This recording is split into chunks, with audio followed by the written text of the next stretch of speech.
موضوع الدرس في إثبات الرسالة للنبي صلى الله عليه وسلم سورة الجمعة تفسير ابن كثير. الحمد لله رب العالمين والصلاة والسلام على أشرف الأنبياء وسيد المرسلين سيدنا محمد وعلى آله وأصحابه أجمعين. اللهم صل على سيدنا محمد وعلى آل سيدنا محمد كما صليت على إبراهيم وعلى آل إبراهيم في العالمين إنك حميد مجيد. أعوذ بالله من الشيطان الرجيم. بسم الله الرحمن الرحيم. يسبح لله ما في السماوات وما في الأرض الملك القدوس العزيز الحكيم. هو الذي بعث في الأميين رسولا منهم يتلو عليهم آياته ويزكيهم ويعلمهم الكتاب والحكمة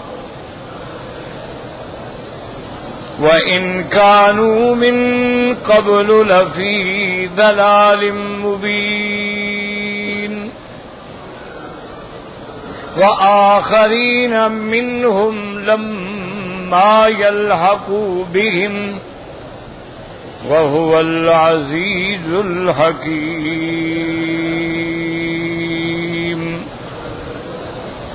ذلك فضل الله يؤتيه من يشاء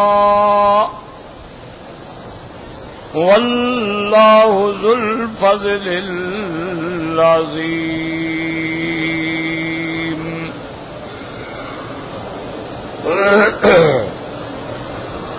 سورۃ الجمعہ جو ہے یہ سورت مدنیہ ہے. بعض صورتیں جو ہیں وہ سورتیں مکیہ کہلاتی ہیں اور بعض صورتیں جو ہیں وہ سور مدنیہ کہلاتی ہیں. اس میں علماء کے بڑے اقوال ہیں لیکن فیصلہ جو ہے وہ یہ ہے کہ جتنے قرآن مقدس کی صورتیں یا آیات جو ہیں وہ ہجرت سے پہلے نازل ہوئی ہیں وہ مکی ہیں. ایک موٹی بات یاد رکھیں کہ ہجرت سے پہلے جہاں جہاں سورت اتری قرآن تو جہاں اترا وہ سب سور مکیہ ہیں اور ہجرت کے بعد جو صورتیں اتری یا آیات اتری ہیں وہ چاہے کہیں بھی اتری ہوں وہ سب مدنیہ ہیں. اب دیکھیں نا کہ الیوم اکملت لکم دینکم یہ آیت تو عرفات میں اتری ہے. عرفات تو مکے کا علاقہ ہے نا, حرم کے بعد عرفات ہے. تو اسی طرح والمرسلات جو ہے وہ سورت مینا میں اتری ہے. تو مینا جو ہے وہ تو گویا مکے کا حصہ ہے. مینا تو حرم ہے, جیسے یہ حرم ہے مینا بھی حرم ہے, مزدلفہ بھی حرم ہے. عرفات سے پہلے جا کے حد حرم ختم ہوتی ہے. یہ تو سارا علاقہ ہی حرم ہے لیکن اس کو مدنی کہا جائے گا چونکہ ہجرت کے بعد ہوتی. اسی طرح سورت الفتح کی آیات ہیں انا فتحنا لک فتحا مبینا. یہ مقام حدیبیہ میں اتری ہیں یعنی مکے اور جدہ کے درمیان میں جس کو آج کل شمیسی کہتے ہیں. یہ وہ مقام ہے جہاں حضور پاک کی صلح ہوئی تھی مشرکین مکہ سے اور آپ روانہ ہوئے تو یہ آیتیں اتری.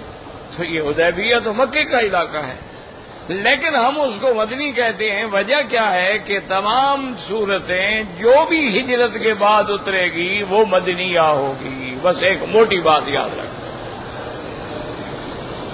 اب تو الحمدللہ آسانی ہے کہ علماء نے ہر سورت کے آگے لکھ بھی دیا ہے کہ سورۃ مکیۃ سورۃ مدنیۃ سورۃ مکیۃ سورۃ.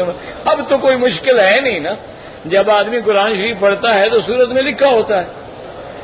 لیکن پہلے دور میں جب یہ چیزیں لکھی ہوئی نہیں ہوتی تھی، سرکار دو عالم کے زمانے میں اس طرح نہ ترتیب تھی، نہ قرآن جمع ہوا تھا، اور نہ یہ لکھا گیا تھا کہ یہ سورت مکی ہے یا مدنی ہے. تو اس زمانے میں پھر صحابہ اور تابعین کیسے معلوم کرتے تھے کہ بھی یہ مکی سورت ہے یا مدنی سورت ہے؟ تو بڑی واضح بات تھی کہ اگر تو عقیدے کا مسئلہ ہے، توحید کا، اثبات رسالت کا، قیامت کا، شرک کا رد ہے، مشرکین کا رد ہے، صاف ظاہر ہے کہ یہ مکی زندگی کی صورت ہے. اور اگر نماز ہے، روزہ ہے، احکام ہے، جہاد ہے، قتال ہے، غنائم ہے، فے ہے، صاف سمجھ آ گیا کہ یہ معاملات مدینے میں ہوئے تھے، لہذا یہ مدنی صورت. تو اس زمانے میں جو لوگ تھے وہ اس طرح اندازہ لگاتے تھے کہ یہ صورت مکی ہے یا صورت مدنیہ ہے، کیونکہ مکے میں کوئی احکام نہیں اترے. یاد رکھو 40 سال کے بعد حضور پاک رحمت دو جہاں صلی اللہ علیہ وسلم کو نبوت ملی. 13 سال نبوت کے بعد آپ نے مکے میں زندگی گزاری، ایک حکم بھی نہیں آیا. صرف مسئلے جو تھے نا وہ 3 مسئلے تھے جن کو اصول ثلاثہ کہا جاتا ہے: توحید، رسالت، قیامت. باقی جتنے احکام ہیں قرآن میں وہ سارے کے سارے مدینہ منورہ میں.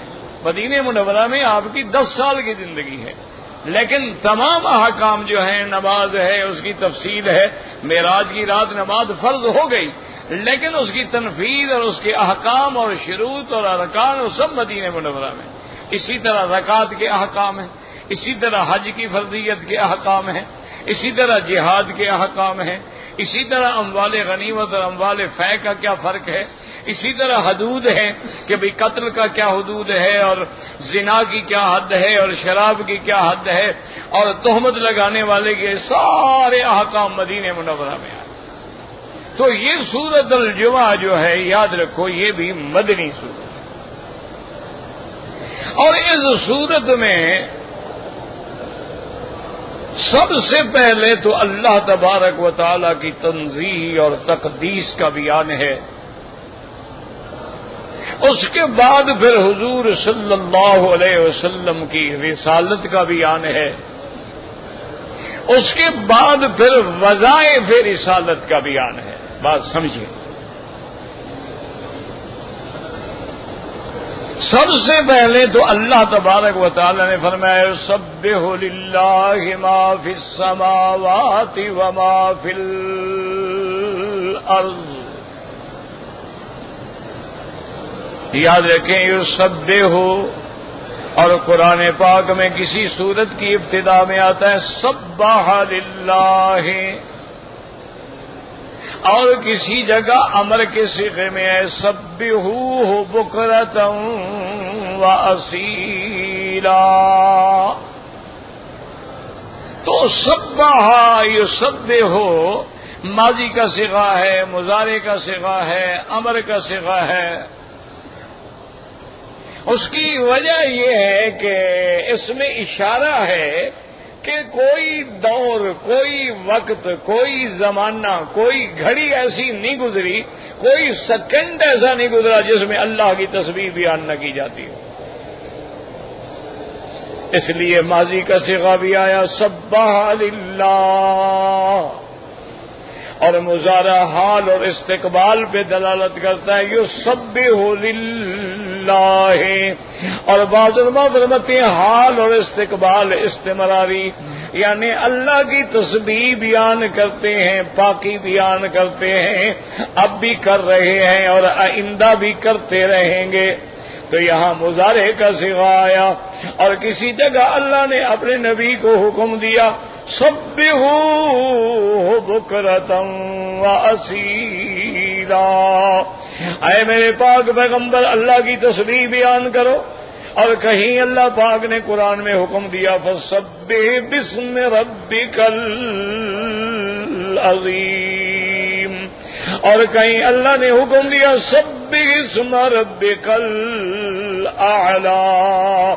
اور جب یہ آیتیں اتری حضور نے فرمایا اجعلوها فی رکوعکم کہ جب تم رکوع میں جاؤ تو یہ تسبیح پڑھا کرو سبحان ربی العظیم سبحان ربی العظیم.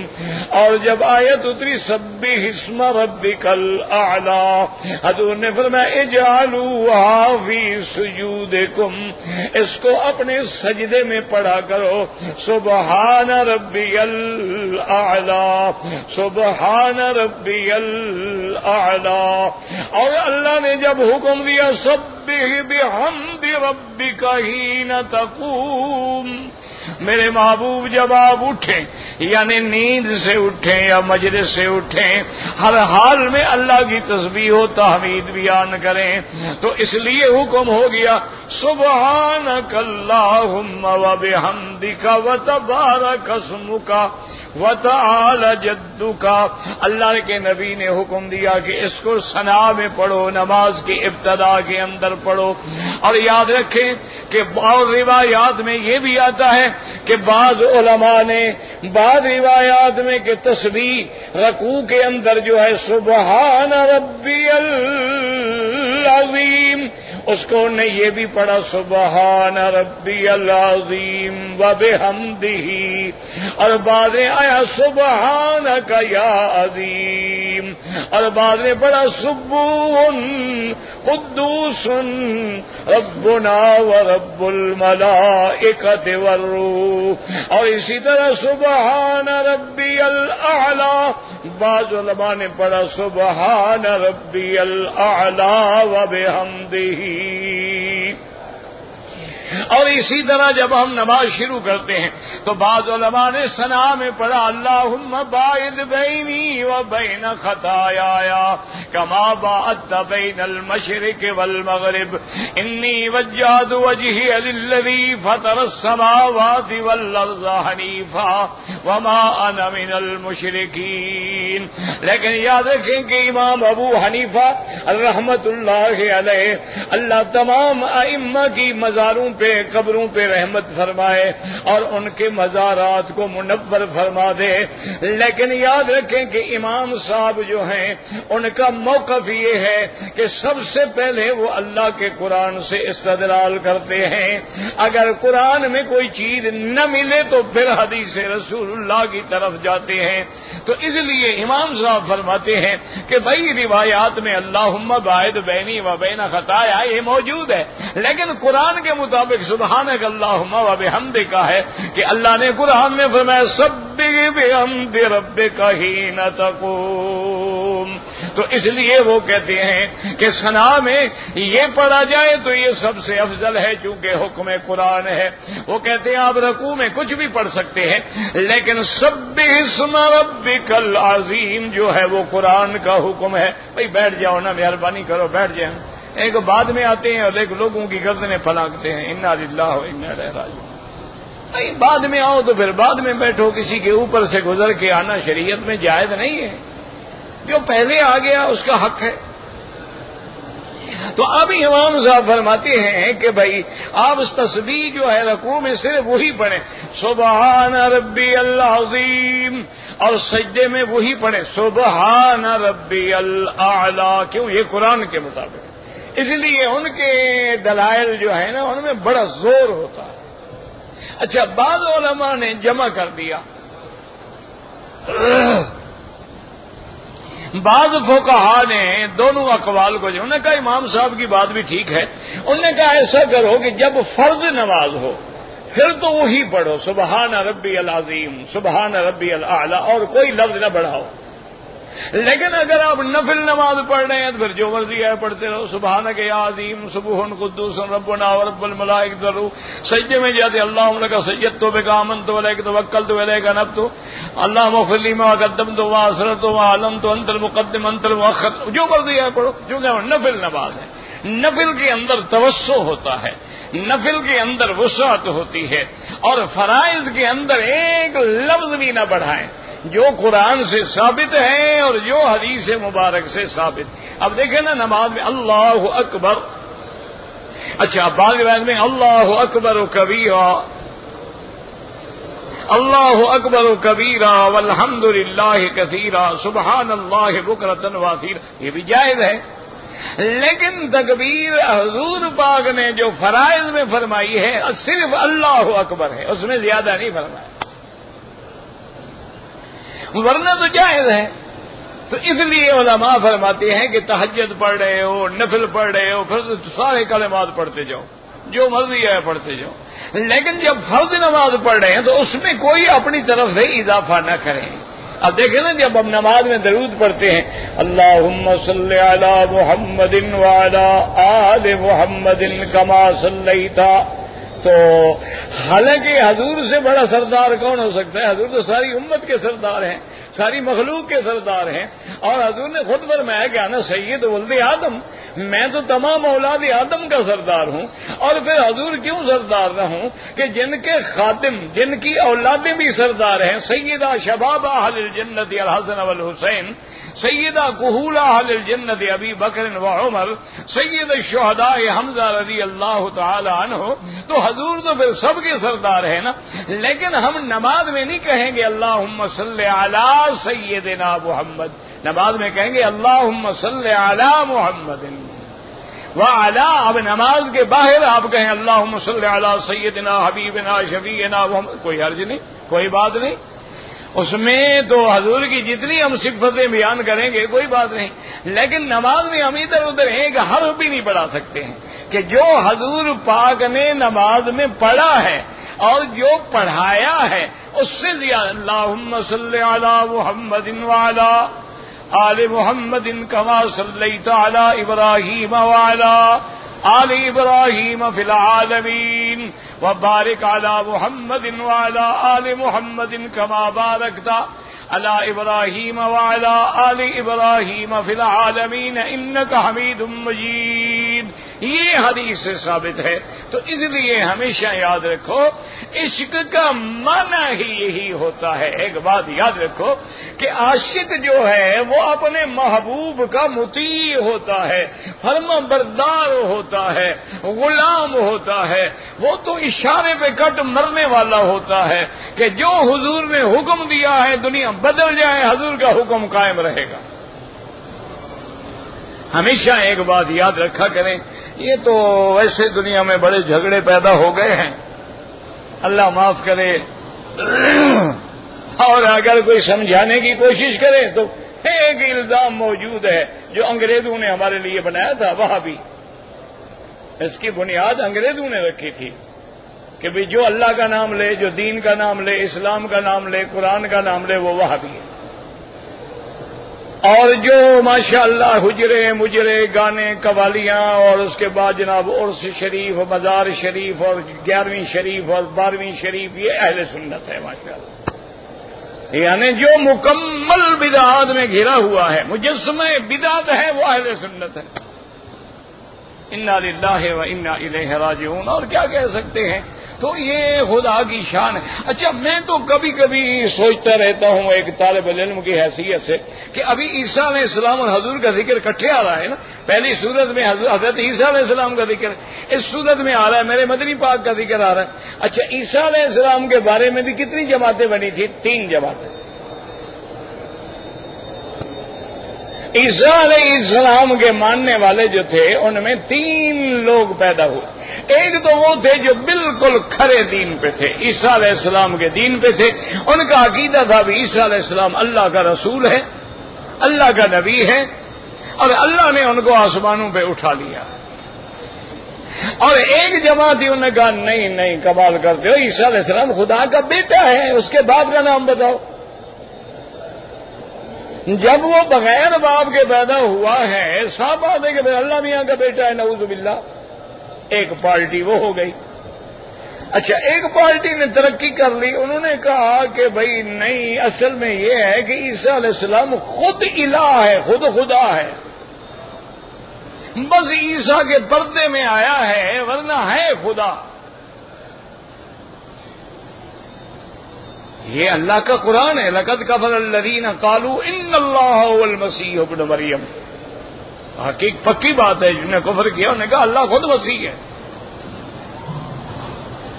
اچھا، بعض جو تھے نا وہ کچھ تذبذب میں آ گئے. انہوں نے کہا کہ بھائی خدا ہے، بیٹا ہے، رسول ہے. انہوں نے کہا اصل بات یہ ہے کہ ثالث و ثلاثہ، ان تین میں ایک خدا ہے. ان تین کے اندر ایک خدا ہے. کون ہے پتہ نہیں. جب آپ کو خدا کا پتہ ہی نہیں تو پھر کلمہ کس کا پڑھتے ہو؟ آپ تو شک میں ہیں کہ تین میں کون ہے. اچھا، بے عین ہی دیکھیں کہ حضور کے بارے میں بھی ایک تو وہ جماعت ہے جو کہتی ہے کہ میرے مدنی محمد مصطفیٰ محمد الرسول اللہ ہے، عبد اللہ ہے، اللہ کا بندہ ہے، سب بندوں کا سردار ہے، اللہ کا رسول ہے، اللہ کا نبی ہے، تمام انبیاء کا خاتم ہے. وہ تو عین عقیدے پہ کھڑے ہیں. اور بعد نے کہا کہ نہیں بھائی، بات یہ ہے کہ ظاہر میں تو واقعی محمد مصطفیٰ ہے، لیکن یہ بشریت کا لباس ہے، اندر میں خود خدا ہے.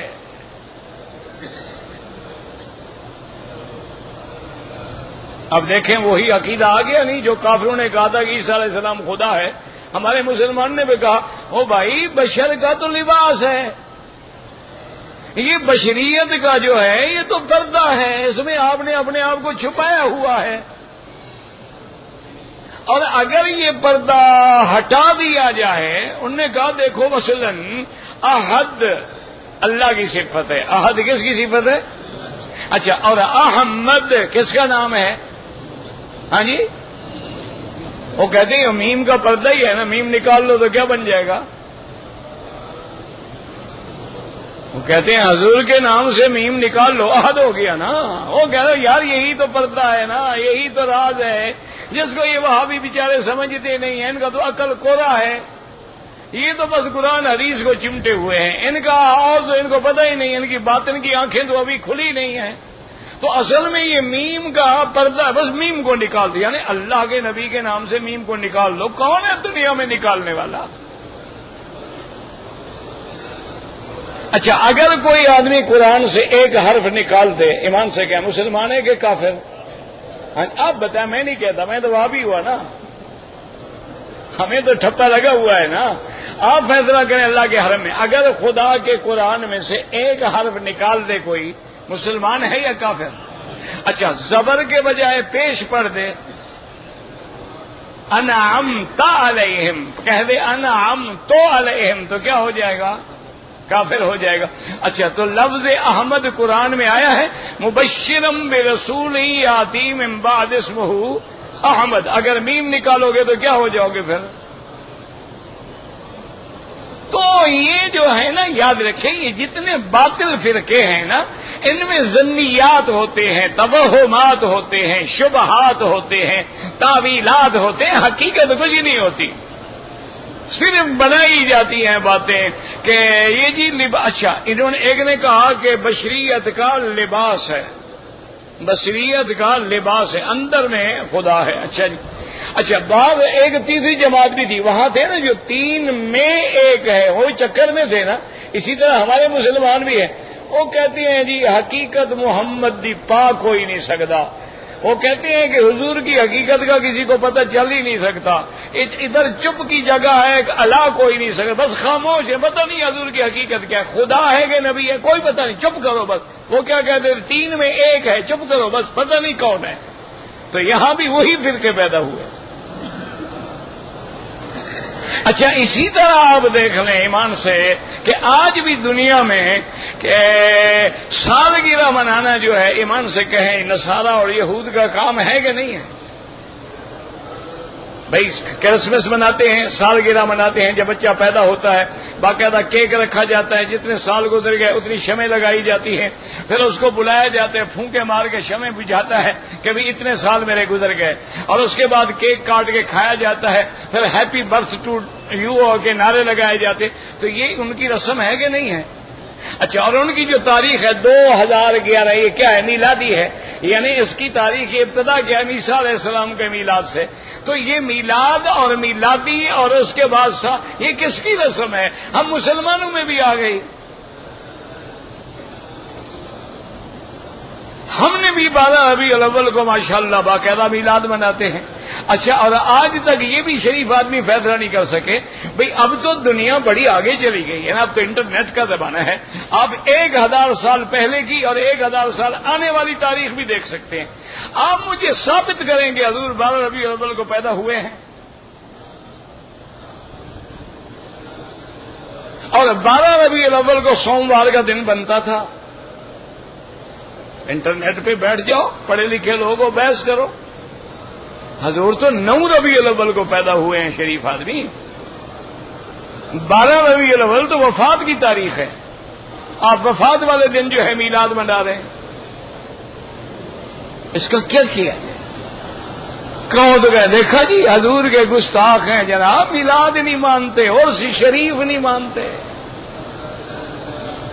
جناب، اسی لیے تو جب مر جاتے ہیں نا ان کی قبروں پہ نہ کوئی چڑھاوا ہوتا ہے، نہ کوئی پردہ ہوتا ہے، نہ کوئی غلاف ہوتا ہے۔ یہ دیکھیں ہمارے پیر ہیں ماشاءاللہ، اونچے اونچے قبے ہیں، اور اللہ کے نبی نے بھیجا اللہ ان پہ لعنت کرے جو قبے بناتے ہیں۔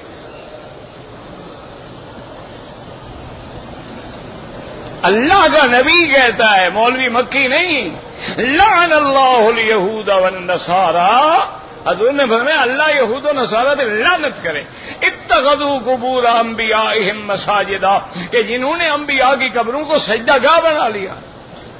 اور اللہ کے نبی نے حکم دیا حضرت علی کو کہ یا علی آپ جائیں مکہ مکرمہ میں، اللہ تدع تمثالا الا مسحتہ ولا قبرا مشربا الا سویتہ، جو تصویریں دیکھو مٹا ڈالو، اور جو قبر اونچی ہے اس کو برابر کر دو زمین کے۔ یہ حکم دینے والا کون ہے؟ حکم دینے والا نبی ہے، تعمیل کرنے والا علی ہے۔ اب ان کو وہابی کہو تو ہمیں بھی کہہ دو، تمہاری مرضی ہے، جو مرضی ہے کہہ دو، یہ تو کھلی سی بات ہے۔ تو اس لیے اب جناب قرآن کو سمجھیں کہ تسبیح کا معنی کیا ہے۔ ہم جو کہتے ہیں سبحان اللہ سبحان اللہ سبحان اللہ، سبحان ربی العظیم سبحان ربی العظیم سبحانک اللہم وبحمدک وتبارک اسمک وتعالی جدک، تو سبحانہ اور یسبحون بحمد ربہم، اللہ کے فرشتے بھی تسبیح کہتے ہیں۔ صحیح حدیث سے مبارک میں آتا ہے اتت السماء وحق لها ان تئتا، حضور پاک نے آسمان کی طرف دیکھا اور فرمایا آسمان سے چرچراہٹ کی آوازیں آ رہی ہیں، اور فرمایا آنی بھی چاہیے، ما من موضع قدر شبر الا وملک قائم او ساجد یسبح ويقدس لله تبارک و تعالی۔ آپ نے فرمایا آسمان پہ ایک بالشت کے برابر بھی جگہ خالی نہیں ہے مگر کوئی نہ کوئی فرشتہ یا کھڑا ہے یا سجدے میں پڑا ہے، اللہ کی تسبیح بیان کر رہا ہے۔ اور ملائکہ کی تسبیح کیا ہے؟ سبوح قدوس ربنا ورب الملائکۃ والروح۔ تو سب تسبیح کا معنی کیا ہے؟ اب یہ بات سمجھو۔ اچھا، جن صورتوں کے اول میں لفظ تسبیح ہے وہ سبحات ہیں، اور کئی صورتیں ہیں، تو آپ نے اس سے پہلے جو صورت پڑھی ہے اس میں بھی تو سبح ہے نا، سبح للہ ہے۔ اب جو سورت جمعہ پڑھ رہے ہیں اس کی ابتدائی تسبیح سے یسبح للہ ہے۔ تو یاد رکھو تسبیح کا معنی پاکی بیان کرنا، اردو ترجموں میں دیکھیں گے نا آپ، دیکھیں گے پاکی بولنا، پاکی بیان کرنا۔ پاکی بیان کرنے کا کیا معنی؟ یعنی یہ عقیدہ رکھو کہ اللہ کی ذات جو ہے ہر صفت نقصان سے پاک ہے، اللہ کی ذات جو ہے وہ ہر صفت نقصان سے پاک ہے۔ اب دیکھیں نا، کھانا ہے، بھوک لگتی ہے نا، نقصان ہے نا، اللہ پاک ہے۔ پیاس لگتی ہے، اللہ پاک ہے۔ عورت کو حیض آتا ہے، اولاد ہوتی ہے، اللہ پاک ہے۔ اسی طرح موت آتی ہے، فنا آتی ہے، نیند آتی ہے، اللہ پاک ہے۔ تو اس کو عرب علماء نے یوں جمع کیا ہے کہ اللہ کی شان یہ ہے کہ متصف بسائر صفات الجمال والکمال والجلال، کہ تمام صفات جلال و جمال و کمال اس کی ہیں، اور منزہ عن سائر صفات العجز والنقص والاختلال، اور اللہ تبارک و تعالی ہر قسم کے نقصان سے پاک ہیں، وہ شریکوں سے پاک ہیں، وہ تمام اشیاء جائے، صفات نقصان سے پاک. اس لیے پہلی زبان نماز شروع تب ہوگی اللہ کی بڑائی کا اقرار کرو. پھر صرف یہ نہیں کہ اللہ کو مان لو، پھر نہ پہلے میری تسبیح بیان کرو، مجھے پاک سمجھو کہ میرا کوئی شریک نہیں. سبحانک اللہم و بحمدک، پھر میں نماز تیری قبول کروں گا. وتبارک اسمک وتعالی جدک، خلاصہ کیا نکلا؟ ولا الہ غیرک. تو اس لیے ہمیشہ یاد رکھیں تسبیح کا معنی. اب یہاں اللہ فرماتے ہیں یسبح للہ ما فی السماوات والارض. اللہ فرماتے ہیں اللہ کی تسبیح بیان کر رہے ہیں اور کرتے رہیں گے جو آسمانوں میں ہیں اور جو زمین میں ہیں. لفظ ما ہے، یاد رکھو یہاں لفظ آیا ہے ماں کا. یسبح للہ ما، جیسے قرآن میں آتا ہے وما من دابۃ فی الارض الا علی اللہ رزقها، اور کہیں آتا ہے یسبح لہ من فی السماوات والارض. کہیں من آتا ہے اور کہیں ما آتا ہے. اس کی وجہ کیا ہے؟ تو سمجھیں کہ حرف من کا استعمال جو ہے وہ تو استعمال ہوتا ہے ذوی العقول کے لیے. ذوی العقول یعنی انسان ہیں، جن ہیں، ان کے لیے من استعمال ہوتا، اور ما استعمال ہوتا ہے لغیر ذوی العقول، یعنی وہ چیزیں جن میں عقل نہیں ہوتی. یاد رکھو تو من لذوی العقول ہے اور ما لغیر ذوی العقول ہے. اچھا کبھی یہ ہوتا ہے کہ تغلیباً کہہ دیا جاتا ہے کہ حرف ما آ گیا، حالانکہ ما تو غیر ذوی العقول کے لیے تھا. تو یعنی علی سبیل تغلیب کہ ذوی العقول تو بہت کم ہے، غیر ذوی العقول زیادہ ہے. تو جب ہر چیز غیر ذوی العقول بھی تسبیح کر رہے ہیں تو ذوی العقول تو خود بخود تسبیح کریں گے نا. یاد رکھیں اس لیے کبھی حرف من ہوتا ہے اور کبھی حرف ما ہوتا ہے. اچھا کبھی ایسا بھی ہوتا ہے کہ من ادھر استعمال ہو جاتا ہے وَمِنْهُمْ مَن يَمْشِي عَلَى رِجْلَيْنِ، منهم من يمشي على بطنه ومنهم من يمشي على رجلين ومنهم من يمشي على اربع. اللہ فرماتے ہیں بعض بندے، بعض میری مخلوق ایسی ہے جو دو ٹانگوں پہ چلتی ہے، بعض پیٹ کے بل چلتی ہے، بعض چار ٹانگوں پہ چلتی ہے. لیکن لفظ من آ گیا ہے. چار ٹانگوں پہ تو حیوان چلتا ہے، چار ٹانگوں میں تو انسان نہیں چلتا ہے نا. اچھا پیٹ کے بل جو ہے کیڑے مکوڑے سانپ وانپ یہ ساری چیزیں پیٹ کے بل چلتی ہیں، علامت نہیں. لیکن لفظ من آ گیا تو اس لیے علماء فرماتے ہیں کہ کبھی من لغیر ذوی العقول کے لیے بھی استعمال ہوتا ہے اور ذوی العقول کے لیے بھی استعمال ہوتا ہے، اور کبھی تغلیباً ہوتا ہے. جیسے ہم کہہ دیتے ہیں قمرین، اب مراد کیا ہوتا ہے؟ سورج اور چاند، لیکن لفظ آ گیا قمرین امرین، تو اس کو کہتے ہیں علی سبیل التغلیب. تو یہاں بھی اللہ نے فرمایا کہ تسبیح جو ہے میرے مدنی پاک اللہ کے لیے جو آسمانوں میں ہیں. آسمانوں میں کون ہے؟ فرشتے. آسمانوں میں کون ہے؟ جنت ہے، جنت میں حوریں ہیں، ولدان ہیں، غلمان ہیں. اور زمینوں میں انسان ہیں، جن ہیں، جمادات ہیں، نباتات ہیں، حیوانات ہیں. تو ہر چیز جو ہے وہ اللہ کی تسبیح بیان کرتی ہے.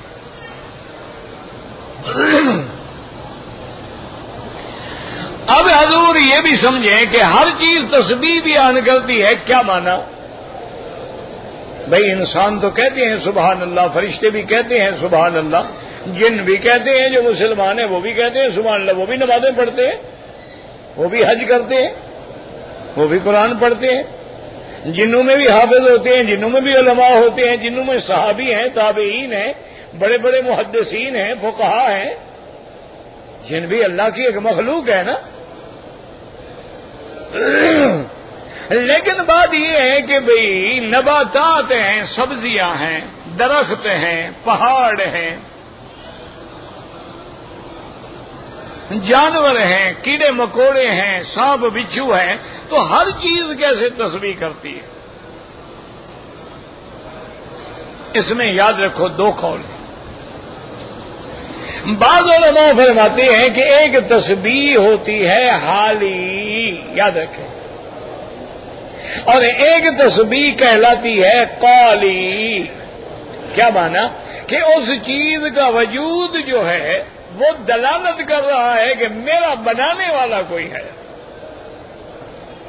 اور بنانے والا کتنا بے عیب ہے کہ اس نے ایسی چیز بنا دی ہے۔ اب دیکھو نا جی، بڑے بڑے لوگ جو ہیں، سرمایہ دار جو ہوتے ہیں، وہ اپنے گھروں میں مصنوعی پہاڑیاں بناتے ہیں، اپنے گھروں کے لان کے اندر مصنوعی پہاڑیاں بناتے ہیں، فوارے لگاتے ہیں، کیا کیا کرتے ہیں، لیکن اللہ کے پہاڑ کے مقابلے پہ بنا سکتے ہیں؟ تو اب جب آدمی کی نظر پہاڑ پہ پڑے گی اور پھر دیکھے گا کہ کمال ہے، پہاڑ جو ہے وَمِنَ الْجِبَالِ جُدَدٌ بِيضٌ حُمُرٌ مُخْتَلِفٌ أَلْوَانُهُ وَغَرَابِيبُ سُودٌ، کہ بعض پہاڑ سفید ہیں، سرخ ہیں، سیاہ ہیں، اچھا بعض پہاڑ ٹھنڈے ہیں، بعض گرم ہیں، بعض پہاڑ سبزے والے ہیں، بعض پہاڑ جو ہیں بالکل خشک ہیں، بعض پہاڑ میں مغناطیسی یعنی مقناطیسی اثرات ہوتے ہیں، کوئی چیز آئے لوہے کی وہ کھینچ لیتے ہیں، بعض پہاڑ ہیں جن میں شنگرف کے اثرات ہوتے ہیں، بعض پہاڑ ہیں جن میں سونا ہوتا ہے، بعض پہاڑ ہیں جن میں ڈائمنڈ پیدا ہوتا ہے۔ تو اللہ کا بندہ جب ان چیزوں پہ غور کرتا ہے تو فوراً وہ یہی کہے گا سبحان اللہ، تو اس کا وجود جو ہے وہ تسبیح ہے۔ اب دیکھیں نا جی، آپ نے ڈائمنڈ مائن دیکھی ہوں گی یا نہیں دیکھی ہوں گی، جہاں یہ ڈائمنڈ یعنی ہیرا نکالتے ہیں نا، یہ 3-3 4-4 میل زمین کے اندر نیچے کھدائی کرتے ہیں۔ اچھا بالکل خام مال جو ہے وہ پتھر ہوتا ہے، پھر اس خام مال کا وہ اندازہ کرتے ہیں بھی اس سے ڈائمنڈ نکلے گا، اس سے روبی نکلے گا، اس سے مرجان نکلے گا، اس سے یاقوت نکلے گا، اس سے فلاں نکلے گا، پھر اس کی کٹنگ ہوتی ہے۔ آپ کے انڈیا میں جیسے گولکنڈا مشہور کٹنگ ہے اور یورپ میں بیلجیم ہے۔ تو بہرحال جب بھی آدمی، اچھا اب آپ ایک بکری پہ نظر ڈالیں، کوئی چھوٹیاں ہیں، یہ کہا کہ جی یہ ٹیڈی بکری ہے، کوئی بڑی ہے، کسی کے کان یوں لٹک رہے ہیں، کسی کے کان ہیں ہی نہیں، کسی کے تھن اتنے بڑے بڑے ہیں، کسی کے اتنے چھوٹے چھوٹے ہیں۔ ایک بکری کی قسمیں دیکھ لو، اچھا ایک مرغی کے رنگ دیکھ لو، مرغی کے بچے دیکھ لو، تو جب دیکھو گے کیا کہو گے؟ سبحان اللہ، کمال ہے میرا مولا تیری ذات کا کہ انڈے سے زندہ بچہ نکل آتا ہے۔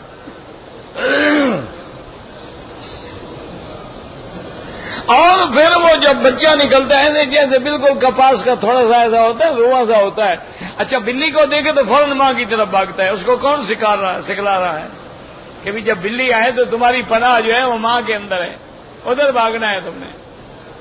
اچھا چھوٹا بچہ پیدا ہوتا ہے، اس کو کون سکھلاتا ہے؟ وہ ماں کے سینے پہ منہ مارتا ہے، پاؤں پہ تو نہیں مارتا،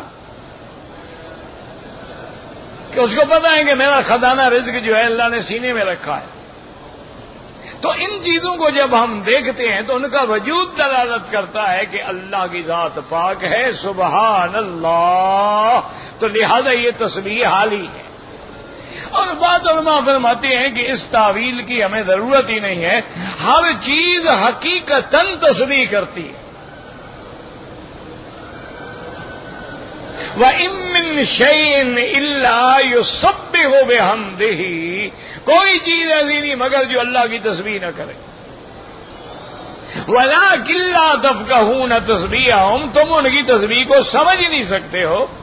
اب دیکھیں نا، حضرت سلیمان علیہ السلام ہدہد کی زبان سمجھ لیتے تھے، ہم نہیں سمجھتے، چیونٹی کی زبان سمجھ لیتے تھے، ہم نہیں سمجھتے، تو معنی یہ ہے کہ چیونٹی بولتی ہے، ہدہد بولتا ہے، تو ہر چیز تسبیح کر رہی ہے.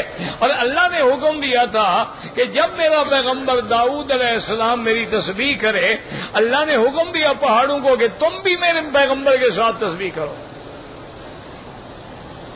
اللہ نے حکم دیا کہ تم بھی داؤد علیہ السلام کے ساتھ تسبیح بیان کرو. اب جب داؤد علیہ السلام تسبیح کہتے تو پہاڑ جواب دیتے. اب جب داؤد علیہ السلام تسبیح کرتے پرندے اوپر کھڑے ہو جاتے. اور صحیح بخاری شریف کی حدیث میں ہے، میرے آقا نے رحمت دو عالم نے صلی اللہ علیہ وسلم نے فرمایا، انی لاعرف حجرا بمکہ، مکے میں ایک پتھر ہے جس کو جانتا ہوں، پہچانتا ہوں کہ یسلم علیہ قبل ان بعثت، ابھی مجھے اللہ نے نبی نہیں بنایا تھا، نبوت نہیں ملی تھی، میں جب قریب گزرتا تھا مجھ پہ سلام پڑھتا تھا. اور میں اس پتھر کو میں جان، اسی لیے مکے میں اس گلی کا نام بھی زقاق الحجر ہے، وہ پتھر والی گلی.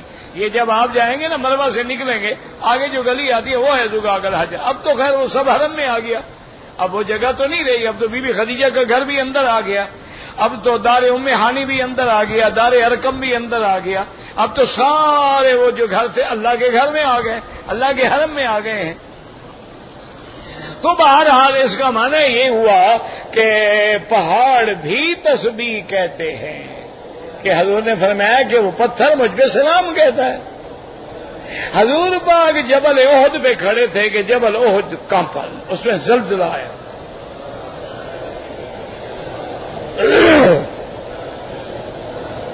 صحیح حدیث مبارک میں ہے کہ سرکار دو جہاں جبل احد پہ کھڑے ہیں تو پہاڑ ایسے زلزلہ آیا تو حضور نے پاؤں مارا اور فرمایا اسبت یا احد، فرمایا احد پہاڑ سکون پکڑو، ما علیک الا نبی و صدیق و شہیدان، تیرے اوپر کوئی نہیں مگر اللہ کا نبی ہے، صدیق ہے اور 2 شہید ہیں. تو معنی یہ ہے پہاڑ ٹھہر گیا.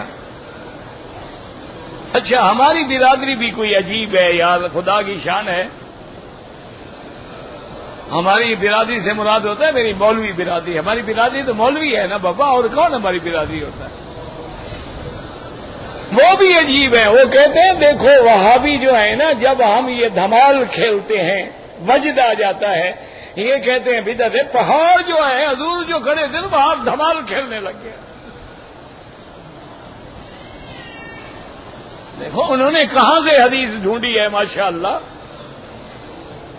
انہوں نے کہا حضور جب پہاڑ پہ کھڑے تھے تو پہاڑ خوشی میں آ کے دھمال ڈالنے لگ گیا.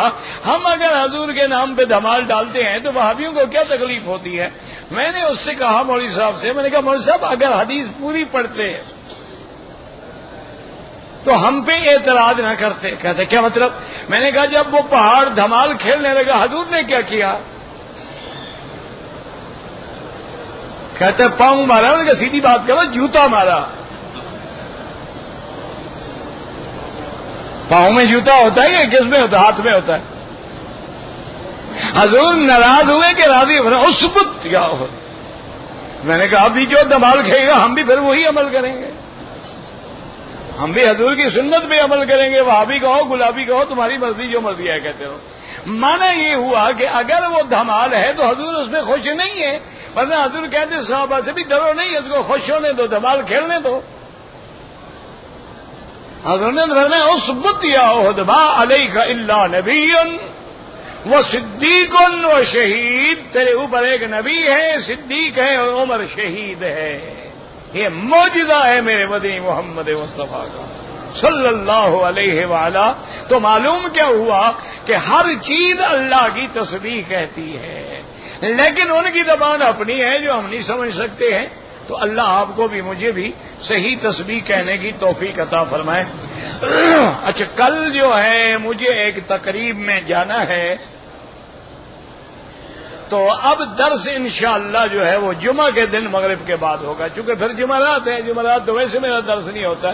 تو کل مجھے مجبوراً ایک تقریب میں جانا ہے. اللہ خیر و عافیت سے سر انجام فرمائے. بھئی بہرحال یہ ہے کہ جو جگہ ہے کالونی کی اس میں آپ مسجد بنا سکتے ہیں. اگر کسی کافر کا پیسہ ہے وہ راضی ہے دینے پہ کوئی حرج نہیں ہے، اس کو واپس کر دو۔ تقویٰ یہ ہے کہ اس کا پیسہ نہ لگاؤ۔ ایک ہے جائز ہونا، ایک ہے تقویٰ۔ تقوی کا معنی یہ ہے کہ مسجد میں خالص پیسہ لگے۔ حضور پاک نے جب مسجد نبی بنائی تو ہم نے بالکل اس میں کوئی انہوں نے کہا کہ ہم زمین ان سے لے رہے، انہوں نے بالکل نہیں، جو زمین غصب کی جائے مسجد بنانا حرام ہے۔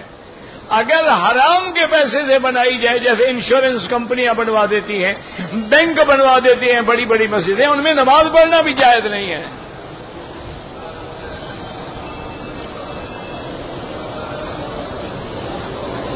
اگر ایک عورت ہے اپنے گھر میں بچیوں کو قرآن پڑھاتی ہے، حیض آ جائے پڑھا سکتی ہے، مانے کہ لفظ نہ پڑھے سنتی رہے، جہاں بچی غلطی کرے وہاں ٹوک دے۔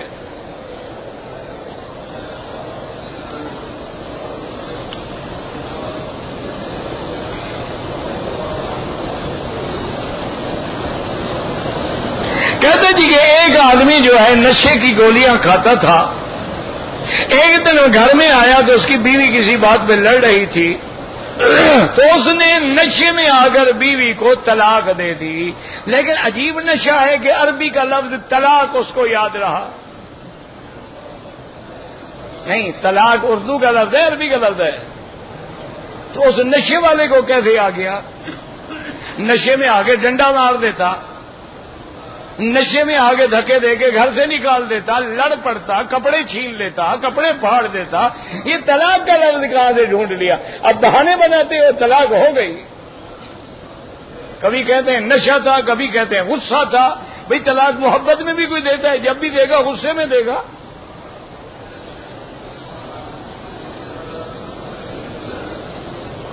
ہم نے سنا ہے کہ میدان حشر عرفہ، آپ نے غلط سنا ہے، میدان حشر شام ہوگا۔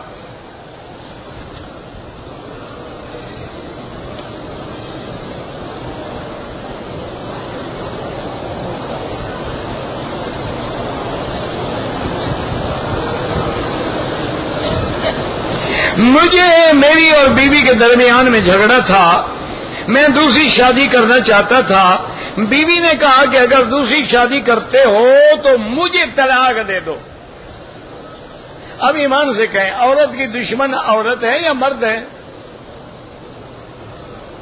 ٹھنڈے دل سے، بھئی مرد بیچارہ تو چار کو گھر میں رکھنا چاہتا ہے، تو عورت کی دشمن ہے، مرد تو دشمن نہیں ہے نا کہ مردوں پہ الزام لگا۔ اچھا انہوں نے کہا طلاق، میں نے کہا طلاق لینا چاہتی ہو لینا چاہتی، پھر میں نے دے دیا ہو گیا طلاق جناب، 6 دفعہ دے دیا، 3 پکی ہو گئی، باقی پھینک دیں۔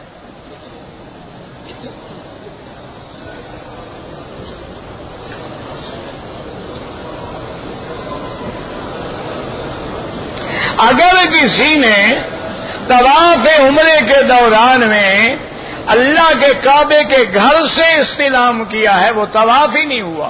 حجر اسود سے پہلے کرو طواف نہیں ہوگا، بعد میں شروع کرو تو طواف نہیں ہوگا۔ عین حجر اسود کے کنارے کے سامنے کھڑے ہو کے نیت کی جائے گی۔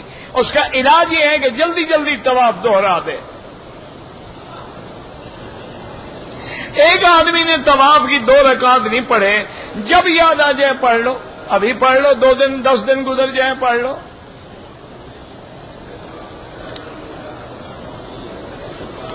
میرے دوست نے اپنی بیوی کو 3 بار طلاق دے دیا ہے، تو کام پکا ہو گیا، فکر نہ کرو، اب کوئی گنجائش نہیں۔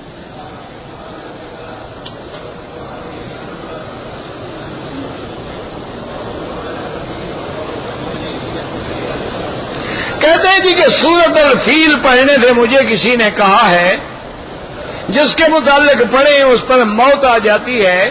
موت تو اللہ نے لکھی ہے، وہ تو وقت سے پہلے نہیں آ سکتی۔ یاد رکھیں، اگر سورۃ الفیل پڑھنے سے موت آ جاتی تو فلسطین والے پڑھ کے یہودیوں کو نہ مار دیتے، کشمیر والے پڑھ کے ہندوؤں کو نہ مار دیتے۔ ہاں بابا، موت کسی کو نہیں آتی، موت اسی دن آئے گی جب اللہ نے لکھی ہے۔ ہاں علماء نے یہ لکھا ہے کہ دشمن کے شر سے بچنے کے لیے پڑھیں۔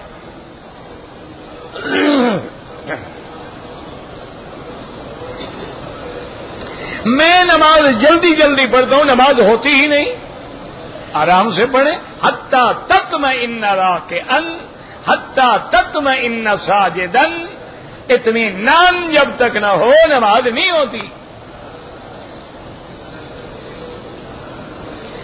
میرا لڑکا بھی اللہ شفا عطا فرمائے. میرا بھائی فوت ہو گیا، اللہ جتنے بھی فوت ہو گئے سب کی مغفرت فرما، سب کے قبروں کو باغ جنت بنا، اور جتنے زندہ ہیں ہدایت کا فیصلہ فرما، اور جب ہمارا آخری وقت آئے زبان پہ جاری فرما لا الہ الا اللہ محمد الرسول اللہ.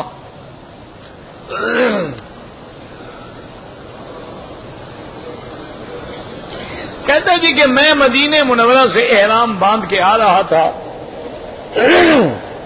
گاڑی میں سو گیا، مجھے احترام ہو گیا. مکے پہنچ کے میں نے غسل کیا، کپڑے دھوئے، نماز عمرہ کیا. ٹھیک ہے، کوئی بات نہیں، وہ تو ہمارے ہاتھ میں نہیں ہے نا. اب ایک عورت احرام میں آ رہی ہے، حیض آ گیا، کیا کرے؟ اگر ایک مرد ہے سو گیا، جب سو گیا اس کے ذمہ تو کوئی گناہ نہیں ہے نا. آپ نے غسل کیا، کپڑے دھوئے، عمرہ کیا، بالکل ٹھیک ہے.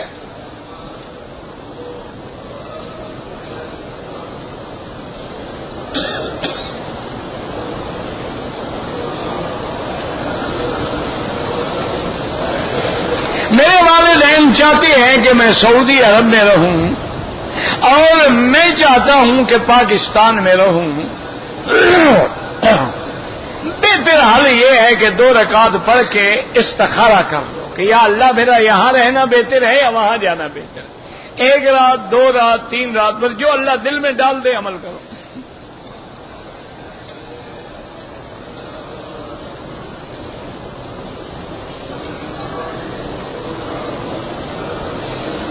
کہتے ہیں جی کہ بعض علماء سے میں نے یہ سنا ہے کہ دجال جو ہے وہ عیسیٰ علیہ السلام کو دیکھنے کے بعد گھل جائے گا، پھر عیسیٰ علیہ السلام قتل کریں گے. اور بعض علماء کہتے ہیں کہ عیسیٰ علیہ السلام اور دجال جو ہے وہ کعبے میں اکٹھے طواف کر رہے تھے.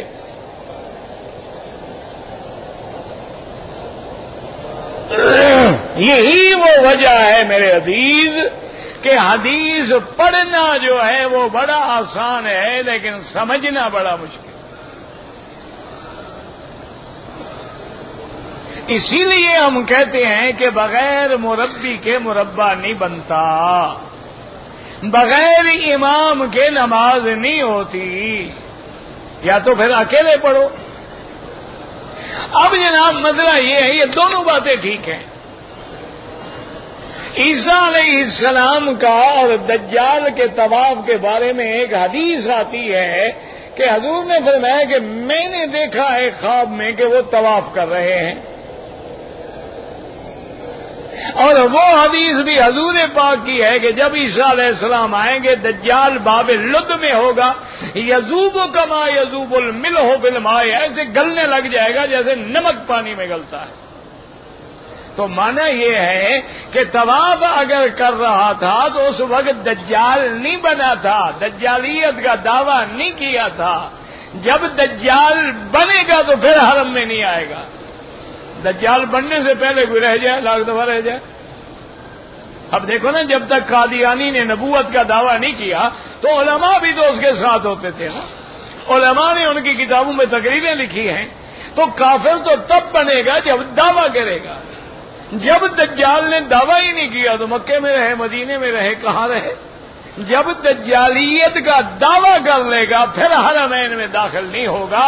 الا انکابھا الملائکہ، اللہ حرمین کی حدوں پہ فرشتوں کو رکھیں گے، یا رسونہا، حفاظت کریں گے. دجال آنے کی کوشش کرے گا تو وہ مار کے بھگا دیں گے.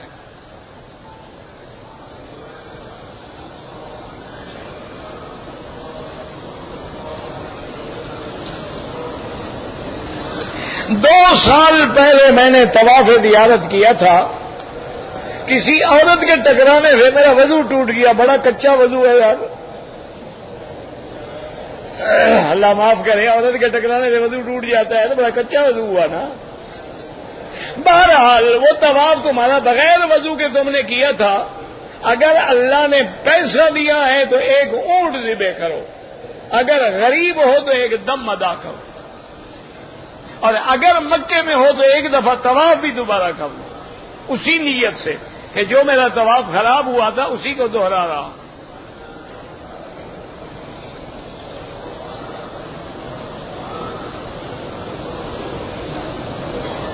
کسی آدمی کو دم پڑ گیا ہے نہیں دیتا تو میں کیا کروں؟ میرے پاس چوکی ہے، پکڑ لوں اس کو، نہیں دیتا وہ جانے، خدا جانے۔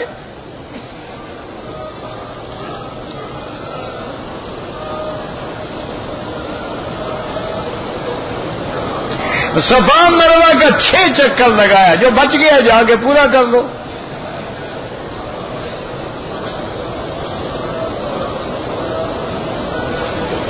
کہتے ہیں جی کہ مجھے پیر صاحب نے کہا ہے کہ یہ وہابی لوگ ایسے بولتے ہیں میلاد شریف کا ثبوت جو ہے وہ حدیث میں ہے، اور وہ حدیث کس کتاب میں ہے؟ موضوعات لابن جوزی رحمہ اللہ، اس کتاب میں وہ حدیث ہے۔ اب اتنے جاہل پیر کا میں کیا کروں؟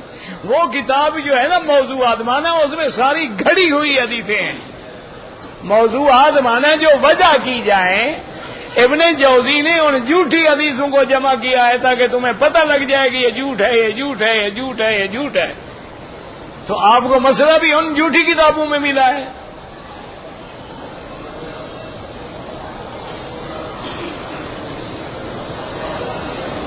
تحلیل جو ہے وہ تو لا الہ الا اللہ ہے، لیکن شہادتین میں محمد الرسول اللہ، لیکن افضل یہی ہوتا ہے آدمی ایک دفعہ پورا کلمہ پڑھ لے، پھر اس کے بعد ذکر کرتا رہے۔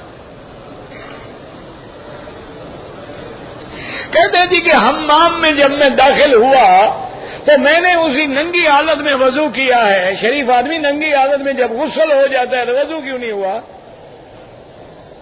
عجیب آدمی ہے، عقل ہے یا بھوسا بھرا ہوا ہے؟ بھائی ننگی حالت میں وضو، تمہارا غسل تو ہو جاتا ہے جو بڑی چیز ہے، وضو کیوں نہیں ہوتا؟ وضو بھی ہو جاتا ہے۔ ننگے کا کیا معنی ہوتا ہے تمہیں آتا ہے؟ یاد رکھو ننگا ہونا جو ہے کسی غیر کے آگے حرام ہے۔ جب دروازہ بند ہے ہم کیوں ننگے ہیں؟ حمام کا دروازہ بند ہے، ہم ننگے نہیں ہیں۔ جیسے چادر پہنی ہوئی ہے تو اب ہم ننگے نہیں ہیں، چادر ہٹائیں گے تو ننگے ہوں گے نا۔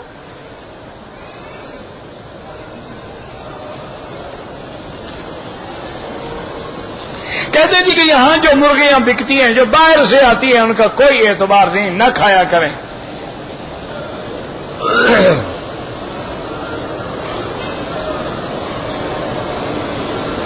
کہتے ہیں جی کہ عید کا چاند جو ہے وہ 29 کا نہیں تھا۔ بھائی میرے بھائی بات یاد رکھو کہ جب کسی چیز کا فیصلہ ہو جائے، یہ بھی حدیث ہے کہ الفطر یوم فطر الناس والاضحى یوم اضحى الناس۔ حضور نے فرمایا اگر لوگ غلطی سے عید کر لیں اللہ وہ بھی قبول فرما لیتے ہیں۔ پتہ نہیں تمہیں کہاں سے وہ بادل کا ٹکڑا نظر آ گیا، ساری دنیا تو متفق ہے کہ چاند ہے۔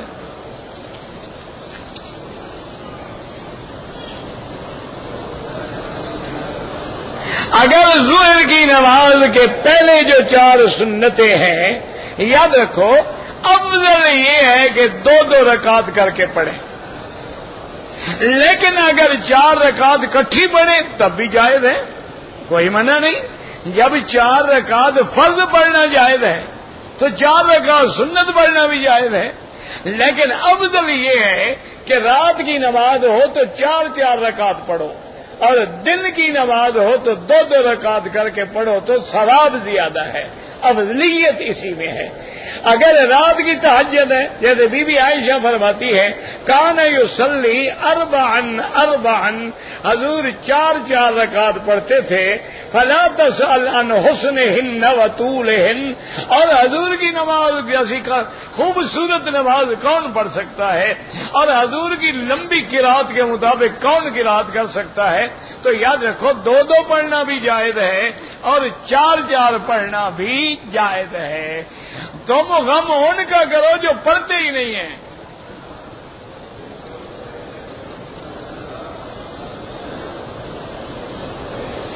احرام باندھ کر، ہاں یعنی ابھی جو چکر کر رہے ہیں کوئی احرام کی ضرورت نہیں، ایسے پورا کر لو. کہتے جی کہ اگر کسی پہ دم پڑ جائے تو یاد رکھو کہ دم جو ہے وہ حدود حرم میں ادا کی جائے گی. یعنی اگر کوئی جدے میں جا کے دم کر دے وہ ادا نہیں ہوگی. دم کے لیے ضروری ہے کہ وہ حدود حرم میں ادا ہو. یہ بالکل نص کا مسئلہ ہے. حد حرم کے باہر دم ادا نہیں کیا جاتا. اور یہ بھی ہے کہ دم جو ہے وہ فقراء مکہ پہ تقسیم کیا جائے، یعنی حرم میں ذبح کریں اور وہاں جو فقیر ہوتے ہیں ان کو تقسیم کر دیں، کسی بڑے آدمی کو بھی نہ دیں. اور ویسے بھی یاد رکھو طواف بھی حرم میں ہوگا، صفا مروہ بھی حرم میں ہوگی، بال بھی حرم میں کٹائے جائیں گے، تو جو غلطی ہوگی اس کی دم بھی حرم میں ہوگی. یہ تو ہے کہ یعنی بڑا عام فہم مسئلہ ہے جس کو ہر آدمی سمجھ سکتا ہے. اللہ ہمیں دین پہ چلنے کی توفیق دے. دعا کریں کہ اللہ عالم اسلام سے عذاب رفع فرما دے. یا اللہ اس وقت جتنے اسلامی ملک ہیں بڑے امتحان میں ہیں، بڑے ابتلاءات میں ہیں، اپنی رحمت سے عذاب رفع فرما. یا اللہ پاکستان سے بھی عذاب رفع فرما. یا اللہ مسلمان کشمیر میں ہیں، فلسطین میں ہیں، مدد فرما.